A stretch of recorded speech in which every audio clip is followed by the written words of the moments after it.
تو سوال یہ ہے کہ کئی ایسے مکان کے مالکین ہیں جن کا گزر بسر کرائے پہ ہوتا ہے.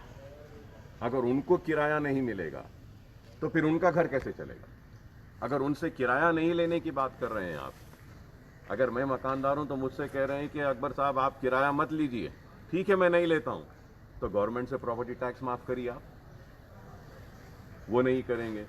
اور پھر آپ ایک سیلنگ لگائیے کہ وہ گھر جس کے کرائے 10,000 سے نیچے ہیں، 10,000 سے نیچے ہیں، ان کو ڈیفر کریے آپ. 10,000 کے جو نیچے جو ہیں ان کو دینے کا لزوم بنائیے، اور یا کچھ سہولت نہیں دیجیے، اور اس سے بڑھ کر جو ہیں ان سے بولیے کہ ان سے نہ لیں. لیکن ہر ایک سے یہ کہیں گے کہ کیسے ہوگا کہ آج آپ انڈسٹری آج پوری ٹھپ ہے، پاور کنزمپشن کم ہے، واٹر کنزمپشن کم ہے. تو میں حکومت سے مطالبہ کروں گا کہ وہ اعلان کر دیں کہ اتنے یونٹس تک بل نہیں لیا جائے گا کسی سے پاور کا، اتنے یونٹس تک پانی کا بل نہیں لیا جائے گا، یہ پراپرٹی ٹیکس نہیں لیا جائے گا. ارے آپ یہ اعلانات کریے، نہیں ایک ہی کو کرنا ہے.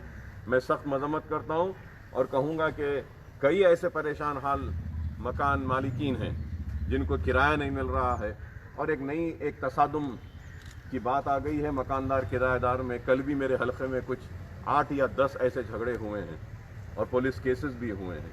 تو حکومت کو چاہیے کہ پھر سے اس پر غور کریں اور ضروری احکامات جس کے ذریعے کرایہ دار بھی خوش ہو، مکاندار بھی خوش ہو، ایسا کچھ فیصلہ لینا چاہیے. ان کے منہ سے نوالا کھینچ کر ان کے منہ میں ڈالنا یہ غلط ہے. ایسا دیکھا جا رہا ہے، میں 1 مہینے سے میرا بھی آبزرویشن ہے، ہمارے ساتھیوں کا بھی آبزرویشن ہے کہ آپ خرابی صحت کے باوجود مسلسل ہاسپٹلس کا دورہ کر رہے ہیں، ریلیف کام میں آپ بڑھ چڑھ کر حصہ لے رہے ہیں. ایک ایسے وقت کہ میڈیکل فیٹرنیٹی کے لوگ ہی ڈاکٹر دواخانوں کو جانے سے گھبرا رہے ہیں، آپ دواخانوں کو جا رہے ہیں، یہ ریلیف کر رہے ہیں. آپ کی کیا وجہ ہے کہ آپ کئی اہم جو ہے تنظیموں کے ذمہ دار اپنے اپنے گھروں میں بیٹھے ہیں، لیکن آپ مسلسل سرگرم عوام کے درمیان ہیں؟ یہ کون سی ایسی چیزیں جو آپ کو جو ہے پرووک کر رہی ہیں اس طرح؟ دیکھیے میری زندگی جو میں آج جی رہا ہوں، یہ لوگوں کی دعائیں اور بالخصوص میرے مسلمان بھائیوں کی، غریبوں کی دعاؤں کا نتیجہ ہے. کہ 9 سال ہونے جا رہے ہیں مجھ پر حادثہ ہو کر. 30 تاریخ کو 9 سال ہوں گے جب میں موت اور زندگی سے لڑتا ہوا. دعاؤں کے نتیجے میں آج بقید حیات ہوں. تو یہ میری زندگی دین ہے ان دعاؤں کی وجہ سے. اور میری زندگی کا مقصد یہی ہے کہ مجھ سے، میری ذات سے، میری انفرادیت سے جو کچھ بھی ہو سکتا ہے میری اس عوام کے لیے کرنے کا میں کروں گا، آخری دم تک کروں گا. اتنا احتیاطی تدابیر اختیار کرنا ہے کر رہا ہوں، لیکن بحیثیت ذمہ دار میں سمجھتا ہوں کہ یہ میری ذمہ داری ہے کہ ایسے وقت میں مجھے عوام کے درمیان میں رہتے ہوئے عوام کے دکھ و تکلیف میں ان کے قریب رہنا ہے، ان کے تکالیف کو دور کرنا ہے. نہیں اگر میں بھی اپنی زندگی کی فکر کرتے ہوئے اگر بیٹھ جاؤں گا تو پھر اتنے بھوکوں کا کیا ہوگا، اتنے دواخانوں کا کیا ہوگا. کہ میں سمجھتا ہوں کہ میں ایک دواخانے کے ذمہ دار کی حیثیت سے بیماروں کے علاج کے انتظامات کا بھی جائزہ لینا ہے، اور ڈاکٹرز، نرسنگ سٹاف اور دوسرے سٹاف جو دلوں میں جن کے خوف ہے اس خوف کو نکالنا بھی میری ذمہ داری ہے. ان کو بھی پروٹیکٹ کرنا، ان کے جانوں کی حفاظت کرنا بھی میری ذمہ داری ہے. تو بحیثیت عوامی نمائندے اپنے حلقے کی عوام کے درمیان میں رہتے ہوئے ان کے بھوک کو بھی کرنا ہے. موت و حیات تو اللہ کے ہاتھ ہے، جتنی احتیاطی تدابیر اختیار کرنی ہے کوشش کر رہا ہوں. لیکن میں سمجھتا ہوں کہ یہ وقت ایسا ہے کہ ایسے وقت میں ہم گھروں میں نہیں بیٹھ سکتے، ہم کو باہر نکل کے عوام کے درمیان میں رہنا ہے. میرا آخری سوال ہے، کیونکہ آپ میڈیکل فیٹرنیٹی سے اتنا کلوزلی وابستہ ہیں اور آپ 2